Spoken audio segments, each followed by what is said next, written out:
panelistas. Clave por la 92.9 FM.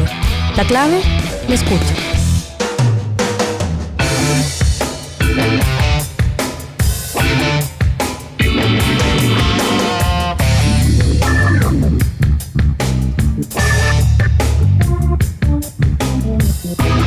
Como siempre está junto a nosotros Marley Coffee, un café 100% orgánico con 6 diferentes variedades para disfrutar donde tú quieras. Encuéntralo en supermercados, minimarkets y cafeterías del país. Con Marley Coffee disfruta tu día con toda la onda. Restaurante El Cid del Hotel Sheraton Santiago lanza su nueva carta con sabores que destacan la visión innovadora y el talento de la chef ejecutiva Silvana Mateluna. Cena bailable y menú de 4 tiempos este viernes 30 y sábado 31 de agosto desde las 20 horas. Haz tu reserva al 222-335.000 o en sheraton.com/Santiago. La capacitación online ha sido la opción para perfeccionarse adoptada actualmente por las universidades. Les Salle, pionero en esta modalidad online, ofrece a las empresas una amplia oferta de cursos que le permitirá fortalecer su desarrollo laboral. Consulte por programas, becas y descuentos en www.lesalles.cl, la opción de capacitación online. Vive tus experiencias al límite con la energía y el impulso de lo que te motiva. Batería Hankook, lo mejor de la tecnología coreana, 100% libre de mantención y la mayor garantía del mercado. Hankook Baterías, tu punto de partida. Visítalos en bateriahankook.cl. Y ADT tiene la seguridad y tecnología que necesitas a un precio imperdible. Aprovecha el 50% de descuento en instalación y 6 meses con 30% de descuento en monitoreo. Contrátalo ahora en adt.cl o llamando al 600-600-0238. Estamos ya con nuestro panel de este día lunes: Natalia Castillo, diputada de Renovación Revolución Democrática; Alejandro Guillé, senador por Antofagasta. Aclaremos bien. Revolución Democrática. Alejandro Guillé, senador por Antofagasta; Sebastián Torrealba, diputado de Renovación Nacional, ¿cómo está? Y Guillermo Ramírez, diputado de la UDI, ¿cómo está? Muy buenos días. ¿Qué tal? ¿Qué cuenta de bueno? Nada, así que lo vamos a llevar al terreno futbolístico, cero nada. Cero nada. Dos partidos preocupantes en la Universidad Católica, una que ganó haciendo lo que trató de hacer ayer, que metió el primer gol contra Everton y se fue para atrás, y le resultó. Y ayer metió el primer gol contra la Universidad de Chile y se fue para atrás. No le resultó. Y fue un patético, uno de los peores partidos de la Universidad Católica en el año. Y lo mejor de la U del año, dice. Sí, extraordinario, y de Turo quizás salvó el partido varias veces. Pero eso es una cosa que no va a cambiar el país ni va a cambiar el mundo por eso. Sin embargo, hay otras cosas que eventualmente podrían hacerlo. Bueno, cuéntenos qué entendieron del discurso del presidente en la entrevista, en la tercera fin de semana. Salió a hablar a qué tal las aguas. ¿Cómo están las aguas? Cuéntenla firme. Tranquila. Maneja la información oficial. La entrevista, ¿rezamos o...? Para los que somos más políticos, la entrevista pudo haber sido un poquito árida, porque era súper económica. Sí, de hecho, iba en el pulso. Iba en el pulso, claro. Sí. Y nada, pero yo tengo la impresión de que efectivamente lo que trata de hacer el presidente es poner las cosas en perspectiva, porque imagínate el periodista preguntándole si nosotros estamos corriendo el riesgo de que ocurra lo mismo que en Argentina. O sea, ya la sola pregunta te permite entrever de que acá estamos viéndonos a nosotros mismos de una manera completamente alejada de la realidad. O sea, estamos hablando de un país como Argentina, que tiene una deuda gigantesca, una inflación descontrolada, que tiene una inestabilidad financiera brutal, que tienen que estar a cada rato acudiendo al FMI. Y el periodista pregunta, porque es algo que mucha gente se pregunta también, si es que estamos cerca de lo que le ocurre a Argentina. Entonces a mí me parecía que era necesario que el presidente saliera un poquito a aclarar en qué situación estamos, cuáles son las perspectivas económicas, un crecimiento del 3%, un poco por debajo de eso, esperemos que se cumpla, que va a ser un buen segundo semestre. Está contento por la aprobación de la reforma tributaria, yo también, en la Cámara. En fin, creo que fue una buena entrevista en que sale a calmar un poquito los nervios y a poner las cosas en su lugar. Me permiten hacer alguna observación, y estoy de acuerdo que nada que ver con Argentina, ni Brasil, ni nada. Ni cerca. Chile, además, son economías muy distintas. Nosotros apostamos más al mercado internacional. Los argentinos y brasileños pueden apostar más al mercado interno, porque tienen más mercado interno y por lo tanto mucho más que defender. Pero a mí lo que me llama la atención es como la resignación ante el destino. En Chile nunca las crisis son, o las dificultades son por lo que hacemos o no hacemos, sino porque nos pasan cosas. Nos pasó la guerra comercial y como que no podemos hacer nada. Pero nos y pasó. Eso es absurdo. ¿Cómo? Porque son oportunidades. Si las crisis son oportunidades también. Sí, yo tengo que escuchar Por ejemplo, al ministro de Felipe Larraín. En realidad no influye para nada, porque todo se basa en cómo maneja la economía el país. Claro que eso lo dijo para el gobierno de Michelle Bachelet, no para este. Pero hay una gran diferencia, vos. En el gobierno de la presidenta Bachelet estábamos creciendo a la mitad del mundo. Ya estamos creciendo más que el mundo. Por eso, ok, lo que tú quieras. Entonces, pero yo me estoy refiriendo a la explicación que dio respecto de cuál podía ser el impacto de la guerra comercial. No el impacto afecta. Yo creo que hay que ser realista. Cuando se oposición uno es a veces injusto. Sin duda que afecta, pero la pregunta ¿es lo que afecta más? Yo creo que no, es la política interna. Es como tú encaras. Entonces, el no tener respuesta frente a escenarios de un país que si se abre al mundo tiene que estar preparado para navegar en aguas tormentosas. Y algunos ejemplos así a la vista. Estamos un puente sobre aguas turbulentas para poner a Simon Garfunkel. Claro, porque tú, ese es el problema, pero ¿cómo sales? No puedes empezar a rezar, esperar que esto se mejore solo, porque podría no ocurrir. Segundo, yo creo que está operando cambios internacionales que el país tiene que asumir como desafío. Primero, el cambio climático nos obliga a replantear mucho del modelo económico exportador de Chile. 100% de acuerdo. Segundo, la robótica, la automatización, la digitalización nos cambia mucho el piso de los mercados laborales. A propósito de las 40 horas, estamos discutiendo temas que son interesantes, pero nos falta la globalidad de lo que está pasando en el cambio de los mercados laborales. ¿Cómo nos preparamos para eso? Y no hay política. Fíjate que los empresarios han soltado algo. La CUT alguna vez, pero no hay ni una mesa instalada analizando estos cambios. Después tenemos otros más. Yo tengo la sensación que Chile en materia de economía primaria exportadora toca fondo, toca techo. No es mucho más. Tenemos que entrar a una economía del siglo XXI con valor agregado, cadenas de valor, meterle ciencia, innovación, tecnología. Otro debate ausente. Después tenemos otros problemas más. No es solo el cambio climático, es la necesidad de bajar y hacer más limpia nuestra estructura energética, nuestra matriz energética. Hay buenas noticias y malas. Nosotros no vamos a llegar al 2030 cumpliendo con la descarbonización. Tenemos que pasar el 50% y no estamos llegando ni al 40%. Eso nos dice que a ese ritmo no llegamos. 2040 claro, pero no pasa lo siguiente, que es interesante. No, pero es el total. Estoy hablando de metas. A nivel nacional. Fíjate que nosotros hicimos, ¿se acuerda la carretera eléctrica?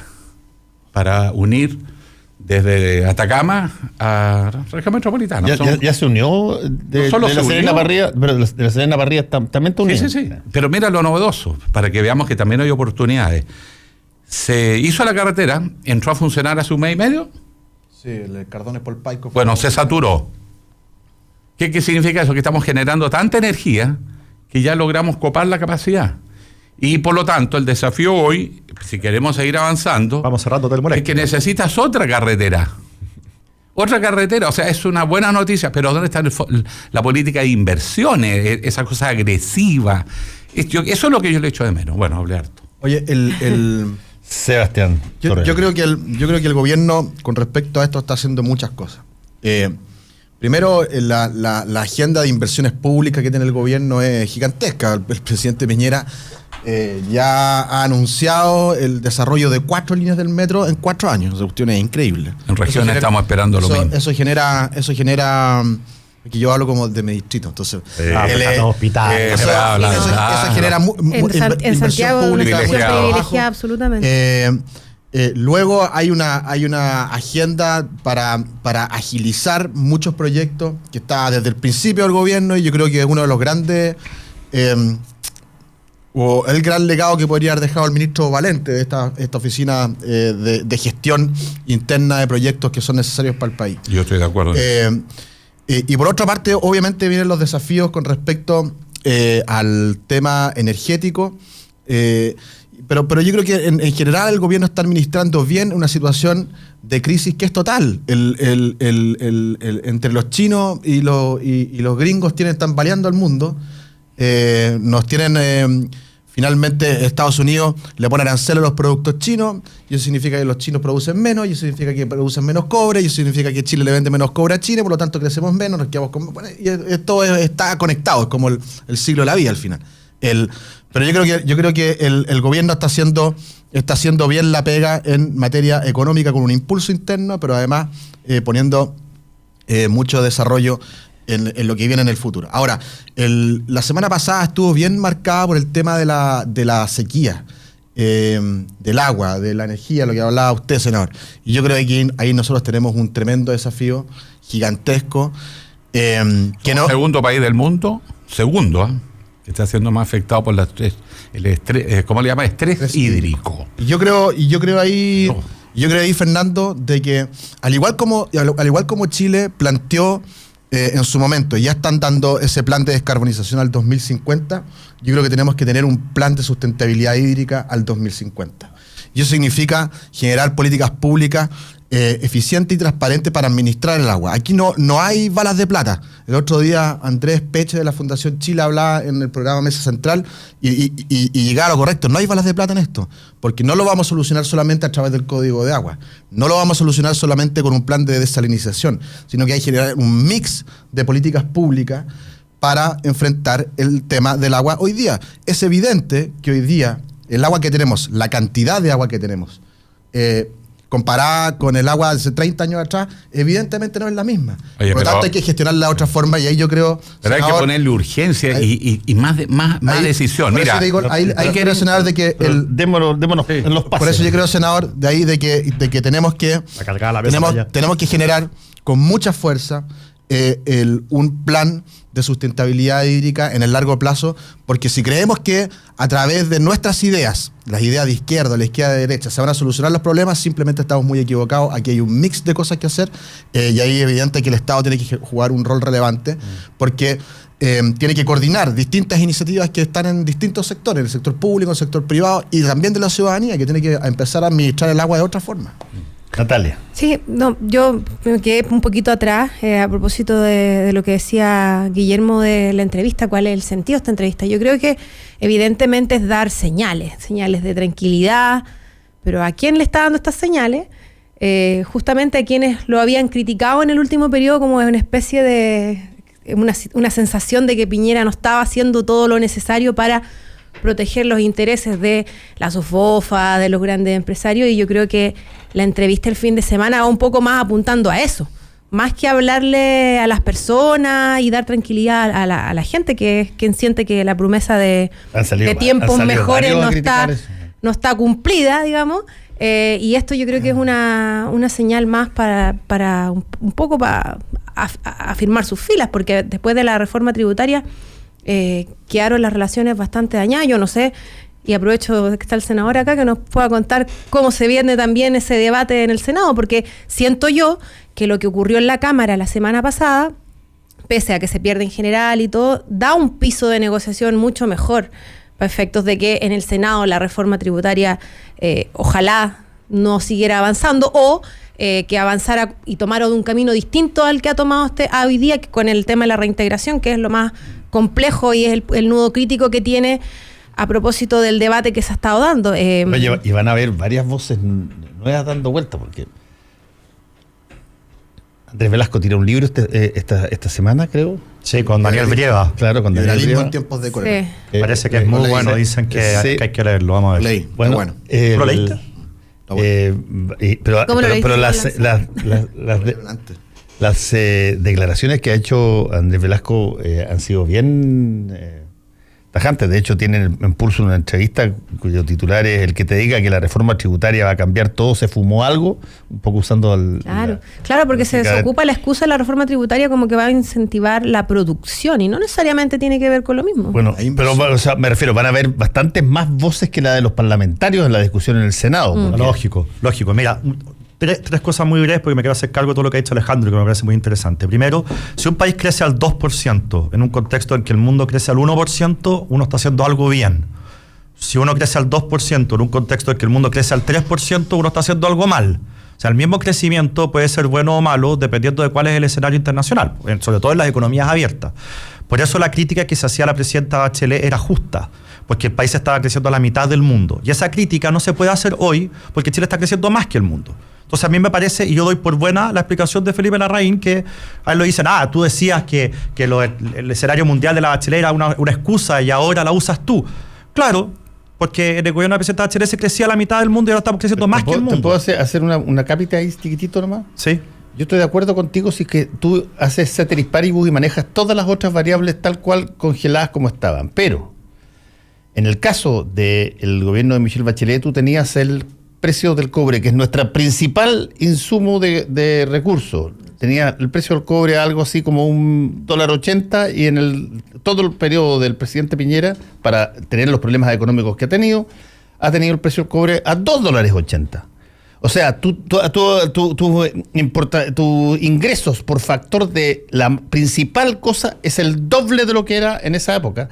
Y por lo tanto, no puedes ignorar aquello dentro del cuadro de... Porque va a tener que correlacionarlo con el volumen de ventas. Y si baja la demanda, ¿De qué volumen de ventas de qué? De Chile, ¿de cuánto exporta Chile? Si baja la demanda por cobre, Chile va a exportar menos. La entrada es P por Q, ¿no? Está más por el tema precio que demanda. Pero déjame terminar, sí. Pero al final, ok, sí, estas cosas tienen explicación, si no son magia.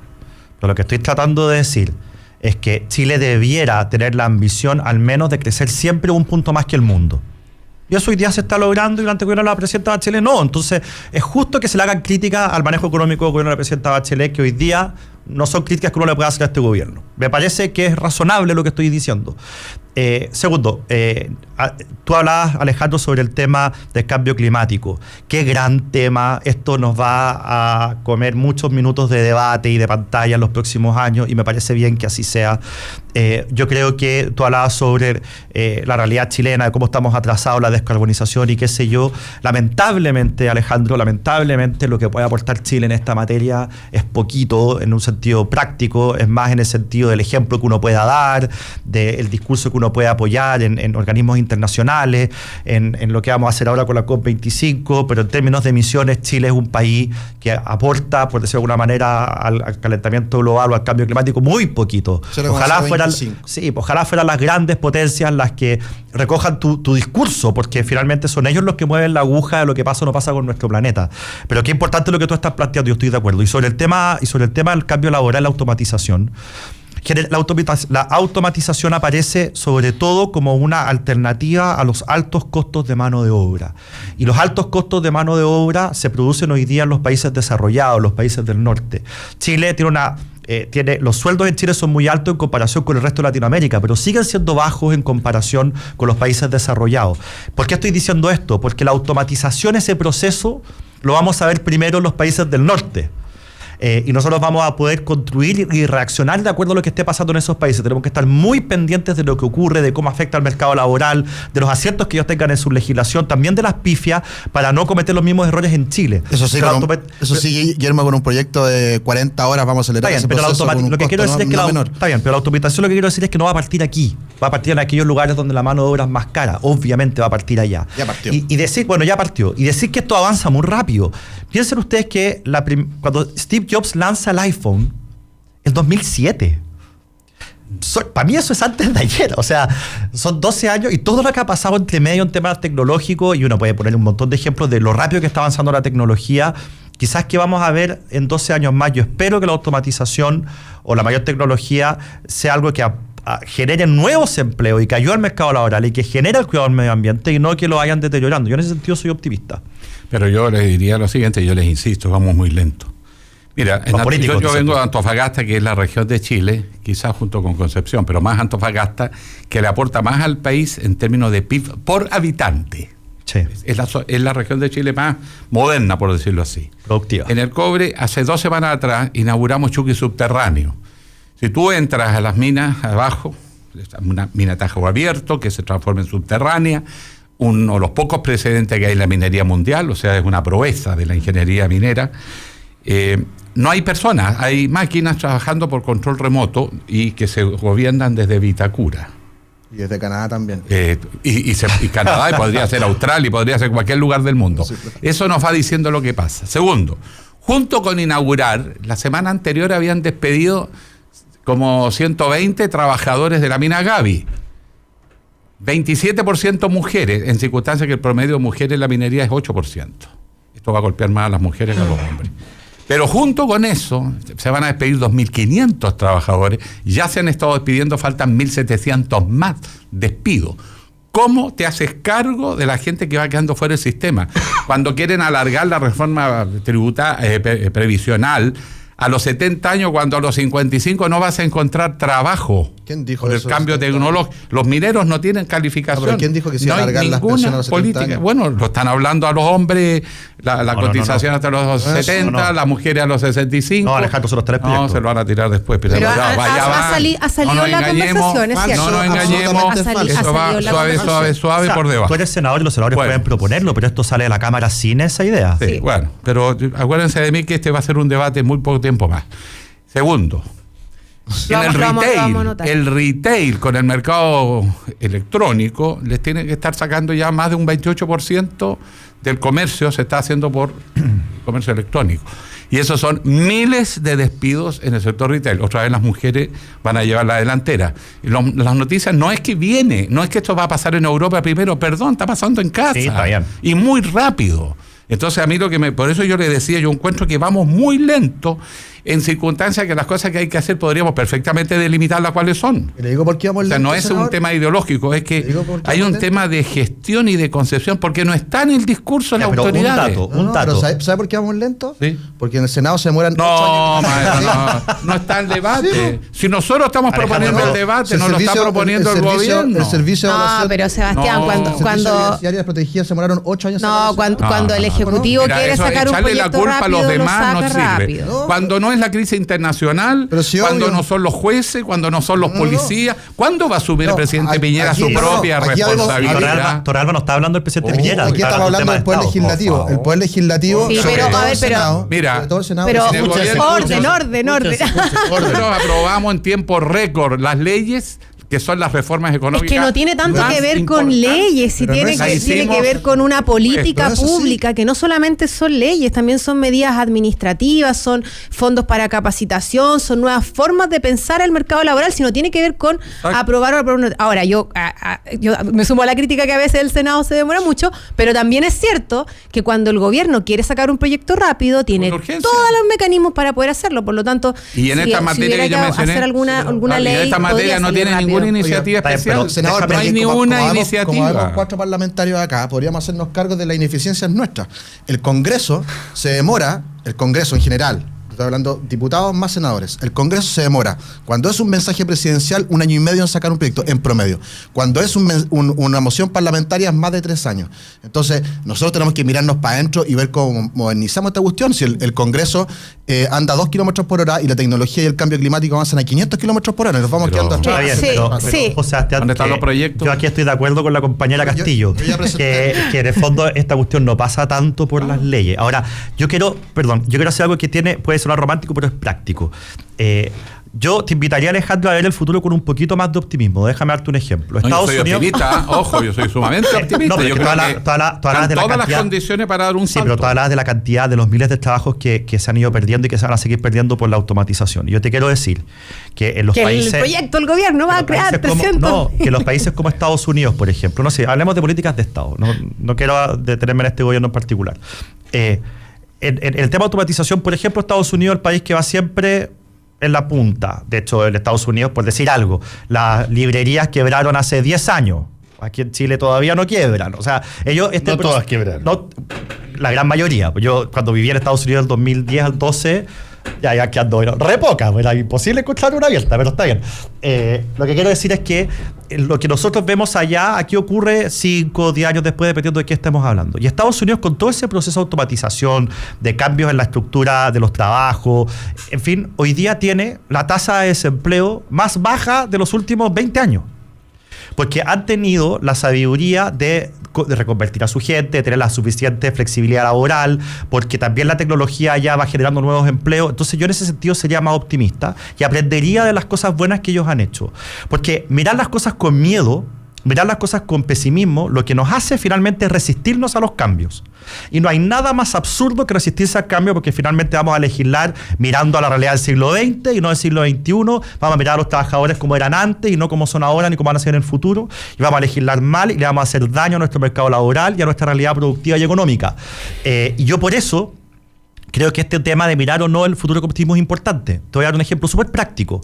El gobierno presentó el año pasado, ya es ley, se aprobó el proyecto de teletrabajo, trabajo a distancia. En Chile el 7% trabaja a distancia. En Estados Unidos el 40% trabaja a distancia. Entonces uno dice, ¿y qué ocurrió? El Frente Amplio y algunos sectores de la extrema mayoría se opusieron al proyecto. Sí, no opusimos. Entonces, y se opusieron porque esto precariza el empleo y qué sé yo, con esa lógica y discurso siglo XX, siglo XIX, y finalmente porque le tienen miedo a los cambios que vienen y que son de verdad imposibles de resistir. Imposibles. Son evidentes. Entonces, además, es importante mirar el futuro con optimismo, hacerse cargo de lo que viene, no mirarlo con miedo y resistirse al cambio, porque si no, finalmente vamos a terminar legislando, mirando por el retrovisor, y eso no nos va a ayudar en nada para lograr lo que está logrando Estados Unidos y otros países de Europa, que a pesar de la tecnología que hay, de la automatización, logran tener hoy día niveles de pleno empleo.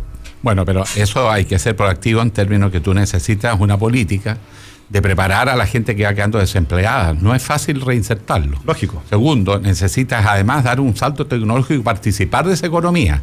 Nosotros tenemos desgraciadamente cultura de enclave. La minería está haciendo esto, la astronomía, la energía renovable, y eso fue materia también legislativa. Las leyes que permitieron, por ejemplo, romper los monopolios de las generadoras eléctricas y de las generadoras de energía, además de eléctrica una forma. Se hicieron, y creo que han sido grandes proyectos que se construyeron, en este caso desde el Senado, porque después pasó a la Cámara. Y lo hicimos en muy poco tiempo. Cuando son leyes donde hay consenso, que miran a largo plazo, las cosas se apuran. Y además quiero decir lo siguiente, esa reforma es tremendamente importante. Por eso yo les decía, no solo aprobamos la ley de concesiones eléctricas, que permitió la entrada a la energía renovable. Se hizo la ley de eficiencia energética, que estamos trabajando ya prácticamente al final. Tenemos además la ley del cambio climático, que está recién empezando y que tiene muchas debilidades. Yo creo que ahí va a tener que ser debatido y va a tomar tiempo. Las buenas leyes a veces son complejas porque hay que convencer, hay que estudiar, hay que buscar evidencia. Esto no es un récord de aprobación de proyectos, porque esto no es un buzón ni Correos de Chile. Este es un Congreso que tiene que discutir cosas que van a tener consecuencias en la población. Tenemos una pausa y volvemos. Me parece. Volvemos con Combinación Clave. La clave me escucha. Hay pocas cosas más ricas que compartir un brunch familiar. Sábados y domingos de 3 a 16 horas en Restaurant El Cid. Disfruta un sabroso menú con variadas estaciones, coctelería con espumante, bebidas gaseosas ilimitadas y espacios para que los niños jueguen. 32.900 pesos IVA incluido por persona. 50% de descuento para niños de 4 a 11 años. Reservas al 222-335000 o en sheraton.com/Santiago.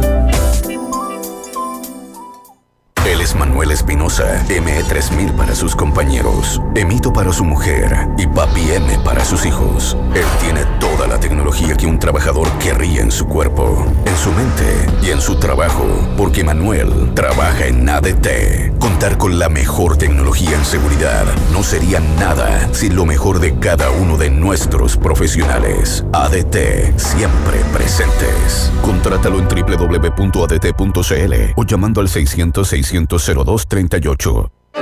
Si estás en busca de capacitación online, en Les Salles, un instituto reconocido por prestigio, trayectoria y seriedad, encontrarás cursos con beneficios Sense al servicio de tu desempeño laboral y proyección profesional. Conoce nuestros programas de capacitación dirigidos a las distintas áreas de la empresa. Revisa nuestra variada oferta de temas, duración, valores y descuentos.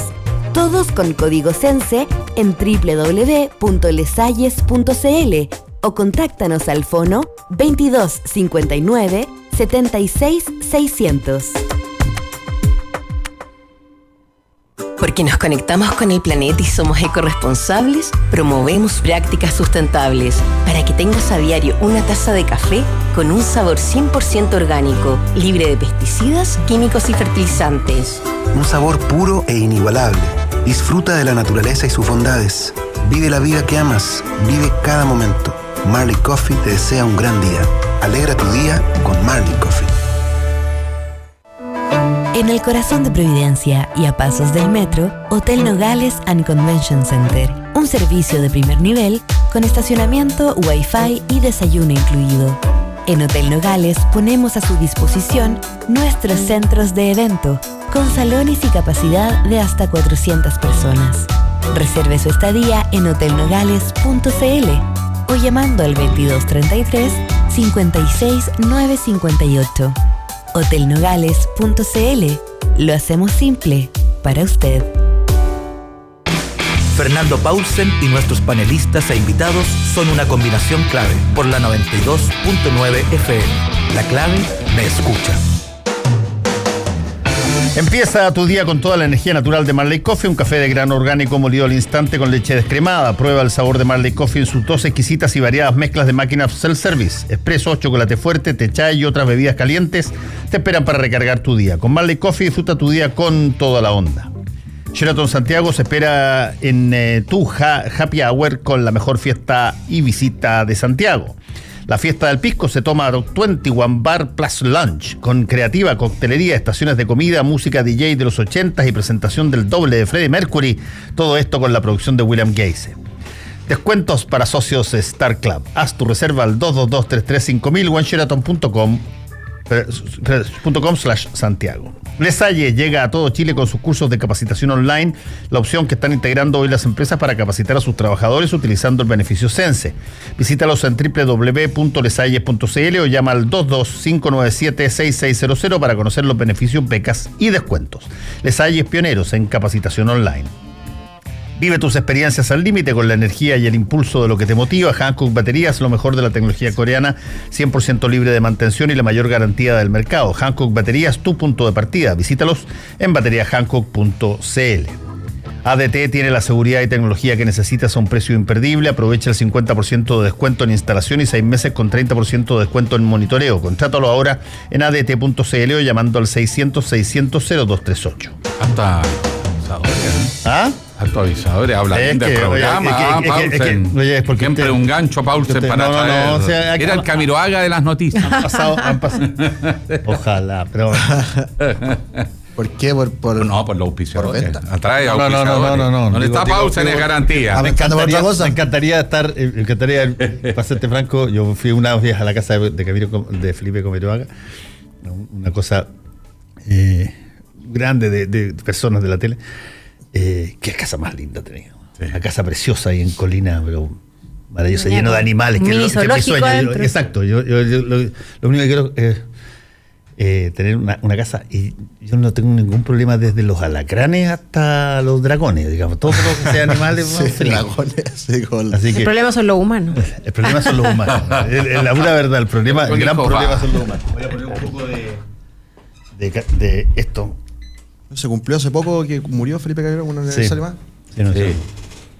Oye, se viene encima inevitablemente un hecho que fue, a mi modo de ver, el equivalente a cabal en el gobierno anterior, que fue el asesinato de Camilo Catrillanca. Hay un cambio de eje. Probablemente antes Quintero Puchuncaví, inmediatamente antes también fue una cosa, y después viene el asesinato de Catrillanca, y a partir de ahí se descalabra todo en términos de orden, en términos de discusión interna, y hoy comienza sí o sí la preparación del juicio oral en el caso Catrillanca. Por lo tanto, vamos a tener puesto arriba de la tabla, de la mesa, todos los días probablemente un montón de cosas donde van a haber noticias verdaderas, noticias falsas, tal cual como ocurre hoy por hoy prácticamente con cualquier tema muy polémico. Pero este caso va a reflotar la convivencia ciudadana. Y yo tengo la sensación que están las epidermis bien sensibles en todo orden de cosas, y este podría ser un tema que reflote algunas cosas bien fuertes ahí. No sé cómo lo ven ustedes dentro de Chile Vamos, digamos. Bueno, yo participé, perdón, Natal, yo participé en la comisión investigadora del caso Huracán. Sí, la operación Huracán. Que es como anterior a esto, pero es anterior. Tiene relación. Y sobre el tema quiero ir sobre el tema de la convivencia. Y veo de que hay una... exacerbación de los extremos muy, muy compleja y que hace muy difícil poder tener una discusión sensata con respecto al tema. Es que los juicios por definición, los juicios cuando hay muertos y cuando son de estas características por definición, exacerban los extremos. Son cosas que van a tensionar todo. A mí me pasó que me tocó participar de esa comisión investigadora, que solamente he participado de 2. Y la verdad es que vi cero ánimo dentro de la misma comisión del poder aportar algo con la comisión investigadora, no solamente por parte de nosotros, de mi sector, sino que también por parte de la nueva mayoría, del Frente Amplio, y también de aquellos que fueron citados a la comisión, que representaban al pueblo mapuche con una violencia, con una animadversión en contra del Estado chileno impresionante, y que no veo que hayan caminos para reconciliación en el corto plazo. Pero eso es en una comisión investigadora de la Cámara, que en general... bueno, ahora viene un juicio... Que en general no hay demasiado, para ponerlo suave, no hay demasiada apreciación positiva sobre los resultados tradicionales de la... Y objetiva tampoco. Claro, exacto. Sí. No, pero este es un juicio. Pero es muy importante, de hecho ya tiene que haber partido la audiencia, porque partía a las 9:30. Es muy importante lo que pasa, porque esta es la audiencia preparatoria del juicio oral. Sí. Y ahí se me sale el abogado, disculpe, que trabajé mucho tiempo en esto. Y la importancia que tiene esta audiencia es vital. Primero porque se van a fijar los hechos controvertidos sobre los cuales se va a rendir la prueba. Exacto. O sea, eso es bueno explicarlo bien. Se produce, hoy día lo que se fija es el marco del juicio, es decir, los hechos a probar son estos. Ajá. Y los delitos son tales. Después se hace lo que se llama la audiencia no hay nuevas pruebas. Depuración de la prueba. Entonces, ¿qué hace? La Fiscalía presenta toda su batería de argumentos y dice, por ejemplo, en este caso, yo vi que son 73 testimonios que se están ofreciendo por la Fiscalía, además de los peritajes, todos los informes también de las policías, etcétera, etcétera. Entonces, lo que se hace esta audiencia es que el juez revisa los elementos de prueba y dice, ya, tales testigos van a la audiencia de juicio oral y tales testigos no.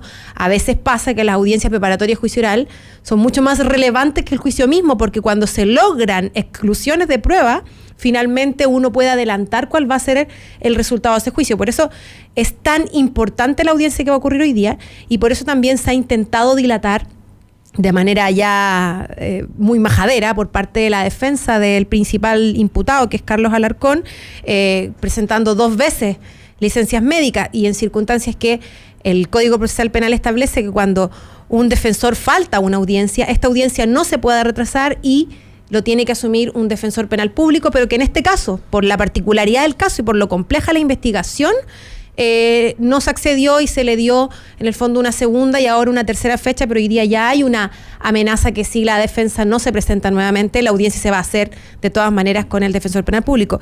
Y lo último, que es otro pelo a la sopa, además de esta batería importante de pruebas que está presentando el Ministerio Público, es que además es un juicio que tiene 3 querellantes. Está el INDH, por un lado, con la querella por homicidio a Catrillanca, también por obstrucción a la investigación y por el homicidio frustrado y las posteriores torturas al menor de edad que acompañaba a Camilo Catrillanca. También está la Defensoría de la Niñez y el Ministerio del Interior. Por lo tanto, es un juicio que se adelanta, creo yo, que va a ser muy largo. Va a durar probablemente un par de meses en el juicio oral. Para nosotros los viejos, los periodistas viejos, que hay 2 aquí en esta mesa. No, viejos no, antiguos, de experiencia. Meses no es nada. Viejo, que tú digas, oye, esto va a ser súper largo. 2 meses es un récord. Los juicios que me tocó ver a mí. Lo que pasa es que el sistema nuevo. 10 años. Claro. Y después salían absueltos por cualquier tontería. No, pero a lo que voy yo, que va a ser un juicio probablemente que va a verse durante varios meses, todos los días, de 9 a 2, que es el horario que funcionan los tribunales, y después va a pasar un par de días más hasta que tengamos las sentencias definitivas, porque en la primera audiencia se va a decir si es culpable o inocente, los 8 imputados, y luego después se les hace una audiencia que es la audiencia no es el fija juicio, las penas.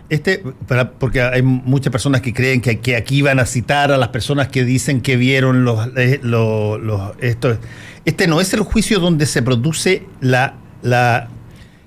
comparecencia física de los testigos. Hoy no. No. Esta es la audiencia preparatoria del juicio oral donde se aquilata de si es que cabe o no cabe que tales testimonios sean parte exactamente. del juicio. Y hay dentro de los 73 testigos está el senador Felipe Cast, por ejemplo, que es parte de las que es la persona que da testimonio de un video. Que había visto videos respecto de un video que de después se demostró que era falso y bueno, él también va a tener que dar explicaciones por sus dichos. Estaba también el ministro del Interior, Andrés Chadwick, el ex general director de Carabineros, Hermes Soto, el ex intendente de la Araucanía, Luis Mayol, entre otras personas. Por eso es tan importante lo que pasó hoy día, porque hoy día podríamos saber si todas estas personas van a ir o no van a ir a declarar posteriormente al juicio oral, lo que va a ser muy determinante. Y sacamos una duda cuando tú tienes, por ejemplo, el ministro del Interior en un juicio penal como testigo directo, ¿él tiene que ir a declarar o puede declarar por otra vía? No, él puede ser citado, pero su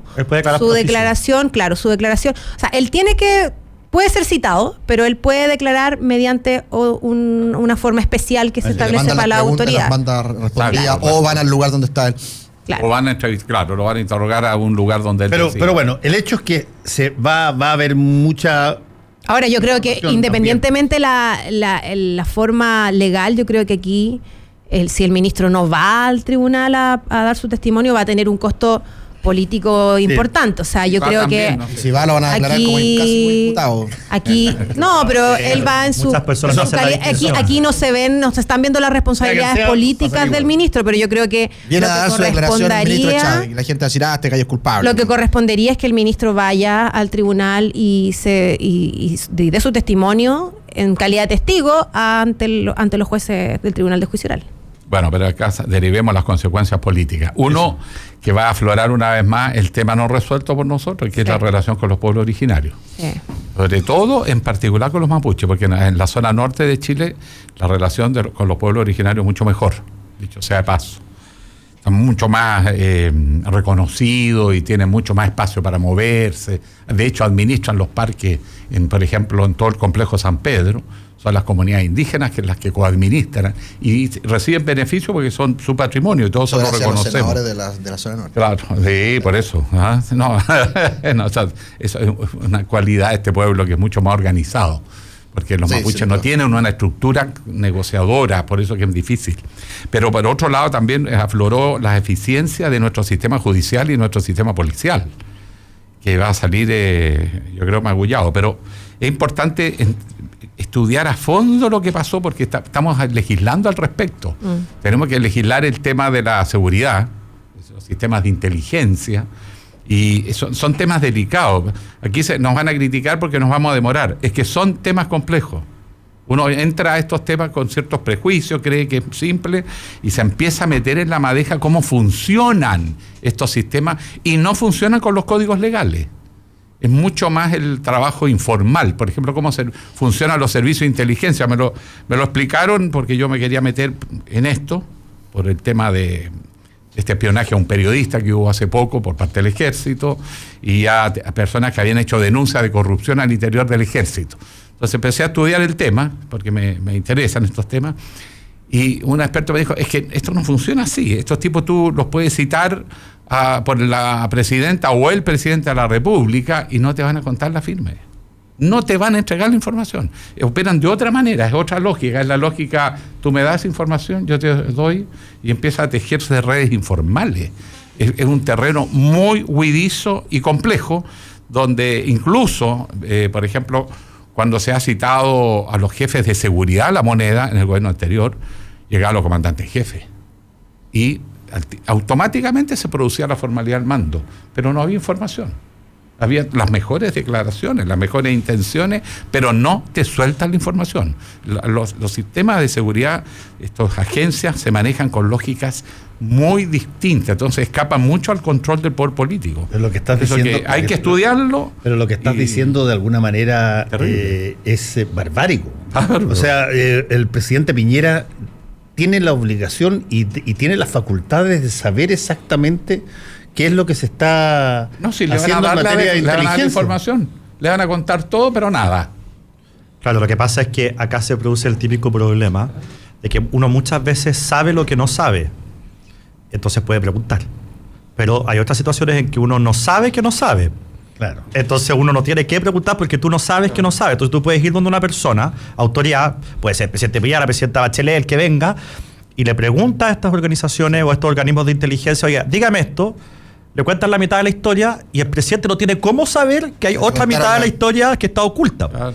Entonces es difícil, tú dices, tiene todas las atribuciones, pero las personas, pero ¿cómo las va a poder usar si no sabe que no sabe? Exactamente, no. Sí, yo te entiendo ese concepto porque pasa muchísimo cuando tú tienes que entrevistar a alguien sobre determinadas materias, y cuando estamos en temas muy peliagudos, y básicamente pasan dos cosas. Las personas están educadas y formateadas y entrenadas para contestar literalmente exactamente lo que te preguntan. Claro. O sea, si tú dices, ¿estuvo usted en Argentina la semana pasada? Sí. ¿Estuvo usted, qué sé yo, con el, señor tanto, que es un acusado de traficante? Sí. Y bueno, y te dice, ¿y por qué estuvo usted con él? Entonces, y de ahí el tipo de explica. Y por ejemplo, te pongo un ejemplo, si es que no pregunta, ¿llegaron a algún acuerdo? El tipo no te lo dice. Claro. Si es que no te pregunta quién más estaba en esa reunión, si no te preguntan explícitamente, el tipo no te lo dice. Si es que no te dice por qué fuiste para allá, el tipo no te lo dice. Se ciñe estrictamente al giro de preguntas que tú estás haciendo, y eso a veces... Por eso es la información, es quien maneja la información. Y por eso es tan importante también... Por eso no la sueltan, porque ese es su poder. Sí, pero por eso también es tan importante, a propósito del juicio, la técnica que se ocupe para interrogarlo. Claro. Porque ahí están los buenos y los malos interrogadores. Y ahí se nota, sí, pero es que ahí se nota la calidad de los juristas también. Cuando, sí, absolutamente. Cuando un abogado sabe consultar y también el de la contraparte sabe contrainterrogar, porque también hay un montón de reglas, no puede hacer preguntas inductivas, un montón de cosas. Entonces, tienes que hacer la pregunta precisa para que el imputado o el testigo te conteste lo que tú quieres, en el fondo, rescatar, porque como dice Fernando, es cierto, y en la dinámica del juicio es aún más, porque hay un estado de hiperalerta en decir lo que uno, o sea, en pensar mucho lo que se dice. Entonces, claro, ¿no? Y bueno, y hay cursos y todo eso de litigación estratégica para abogados para hacer este tipo de preguntas. Entonces, ahora, está claro que no, a los presidentes de la República no le entrega la información. Le pasó a la presidenta Bachelet, le pasó al presidente Piñera. Claro, y ellos, yo tengo convicción que no le entregaron la información en los términos oportunos. ¿Tú crees que eso quedó hasta el ministerio?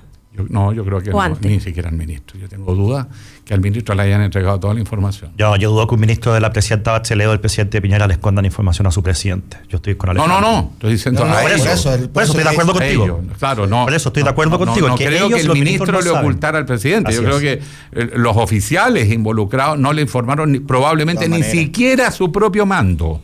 Acuérdense lo que va a salir acá. Menos le informan a poder controlador que el poder civil. Es que ahí hay ciertas cosas que ya no calzan. Te voy a explicar por qué.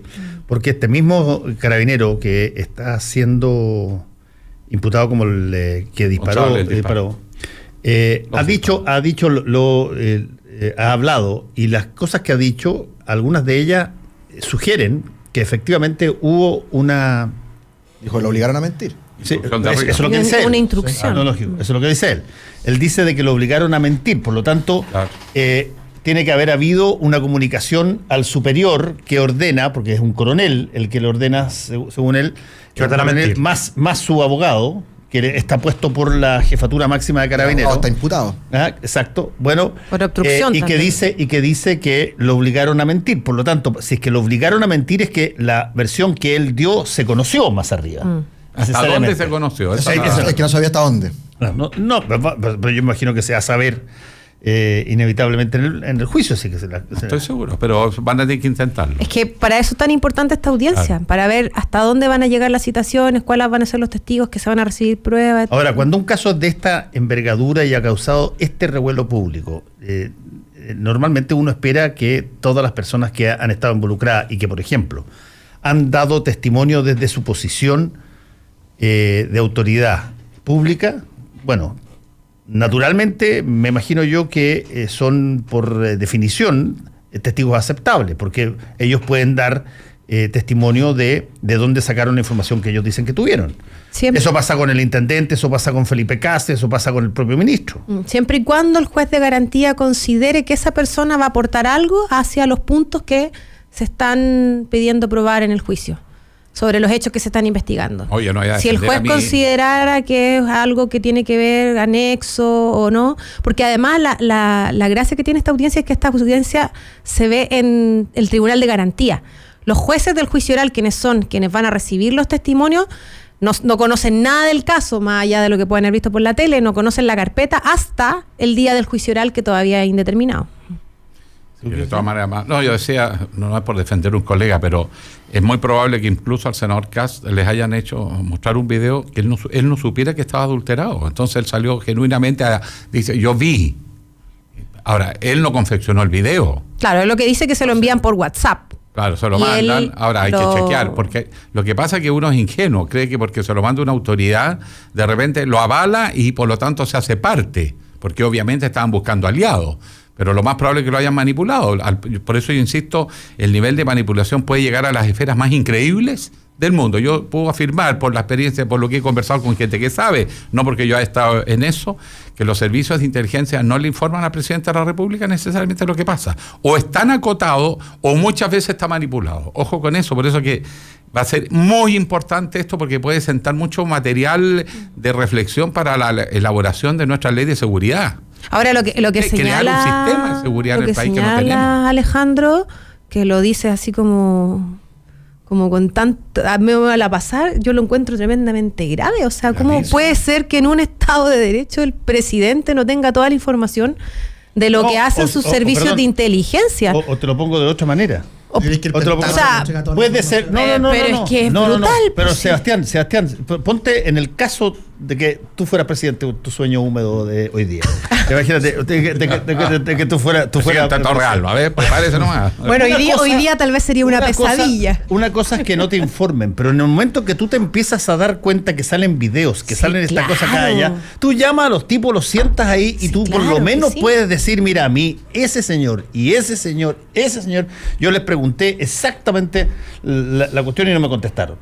Pero por eso mandaron a retiro en la tremenda cantidad de oficiales. Bueno, por eso estoy diciendo, sí, pero el problema institucional lo sigue existiendo. De partida estamos asumiendo de que la información existe.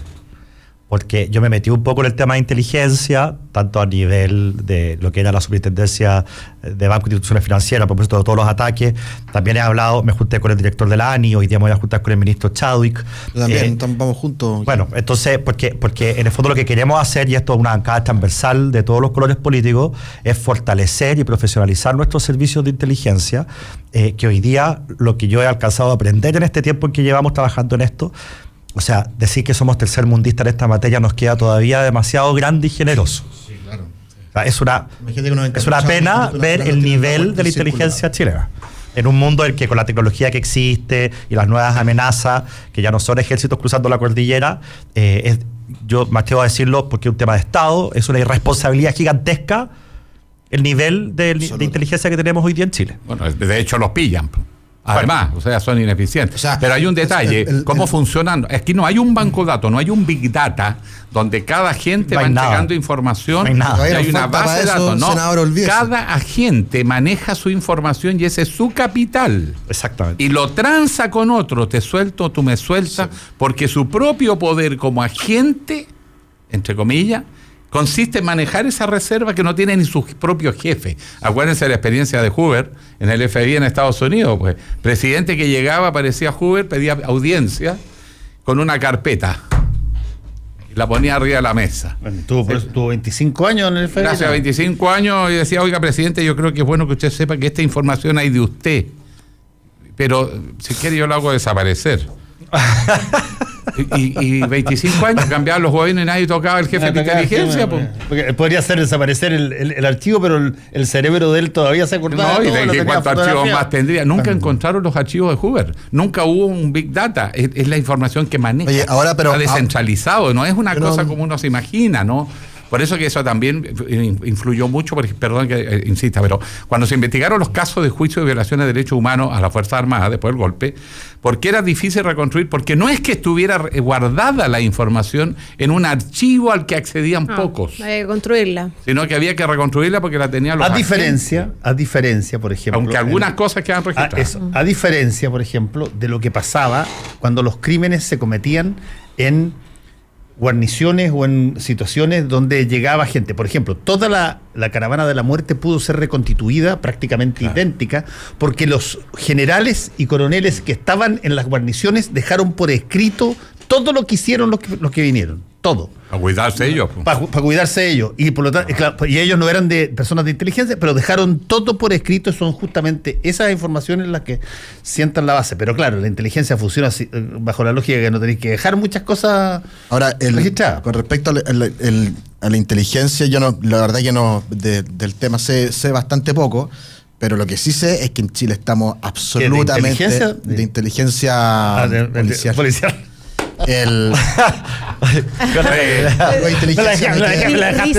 Risas espontáneas de las cosas que hacemos entre los hinchas cruzados. Investigan a los políticos, que investigan a los periodistas y no les informan, porque la ley dice que si tú estás haciendo una investigación te la autoriza un juez. Por ejemplo, interceptar un teléfono.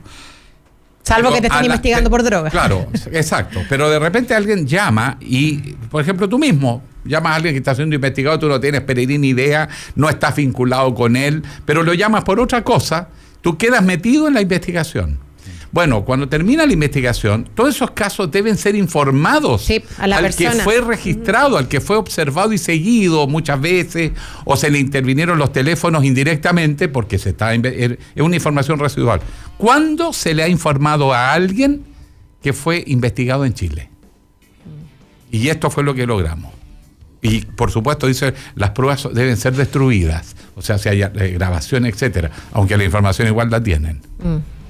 Bueno, eso es lo que viene. Para deprimirnos un poquito más, yo creo que entender. Estamos siendo todos investigados por Instagram y una serie de otras cosas, y nadie tampoco va a recibir la notificación de qué fue lo que oyeron o qué fue la información que recabaron. Tú vas a la farmacia y te piden la cédula, ¿no es cierto? Sí. Para hacerte una rebaja. Hasta la huella piden. Queda registrado tu secreto de salud más sagrado. Vas al supermercado. Los tipos no van a buscarte la ficha médica al hospital. Van al supermercado. Lo que hacen es ver qué remedios compra. Claro, pues y ahí te derivan a cualquier tipo de enfermedades. Pero no les pasa a ustedes por redes sociales que de repente están pensando algo así, no sé, necesito un microondas y ponen a ver Facebook y les aparece un microondas. Sí. A mí me ha pasado. O sea, por ejemplo, cuando estaba embarazada mi hija, que tiene 3 años, estaba embarazada y me empezaron a aparecer coches en Facebook y yo decía, estos gallos obviamente tienen mis datos, saben que estoy embarazada porque me atendí, me hice una ecografía hace 2 semanas y me están poniendo coches en Facebook. O sea, es una cosa que llega a pararse los pelos cuando uno la empieza a hacer el Big Data. Y además tú entregas voluntariamente tu información. No solamente eso. Te la compran. Cuando tú vas a la farmacia. No, y la gente se espía sola también. Tú donde vas, dejas la huella registrada porque das tu cédula. Sí. Saben todo. Y las personas entregan información también. Eso podría ser una ley. Yo creo que ustedes deberían hacer una ley que le diera el derecho a las personas a no entregarle la cédula de identidad, sino solo a la autoridad competente que se lo pide. Entiendo que hay. Y que nadie te puede pedir la cédula de identidad si no es estrictamente necesario para el trámite que estás haciendo. Pero hasta los conserjes en los edificios te piden hoy día la cédula de identidad. Registrado, entró a tal hora, se fue a tal hora. Y con carnet de identidad a veces incluso retenido. Pero además la gente sube a las páginas su propia biografía. Sí, eso te iba a decir. Cuentan lo que les sienten, lo que piensan, lo que les ocurre. Todo lo registran. Y dónde están, y hacia dónde van, dónde van de vacaciones. A propósito de lo que decía la Natalia y el coche de guagua. Yo una vez le pregunté a una persona que sabe de este tema, ¿cómo diablos puede ser que uno abre ciertas aplicaciones y te sale la publicidad justo lo que estás buscando? Claro.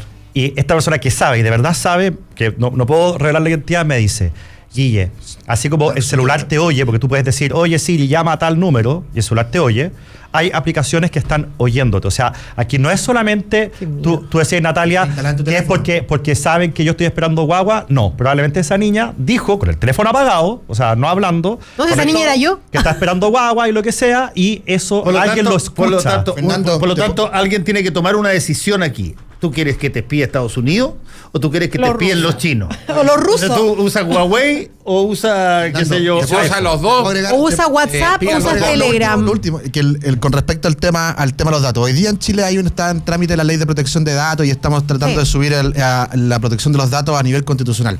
Esta cuestión es tan grande, tan gigante, que la legislación chilena simplemente no va a cambiar nada. Es como el cambio climático, que nosotros podemos hacer todas las leyes del mundo y no lo vamos a cambiar por sí solos, sino que este es un esfuerzo grande. Yo creo, de verdad, que hoy día el tema de los datos debería ser un derecho humano establecido en la Carta Fundamental de Derechos Humanos. Ya, listo. Y Tenemos que ir. Para que vean datos, vean el ¿cómo se llama? Que tiene que ver con la intimidad, con la honra, con la nada dignidad. privado, sí, es brutal. Impresionante. Muchas gracias, Natalia, gracias, Guille, gracias Fernando. Sebastián, gracias, senador. Gracias por la invitación. Volvemos con combinación clave. La clave me escucha.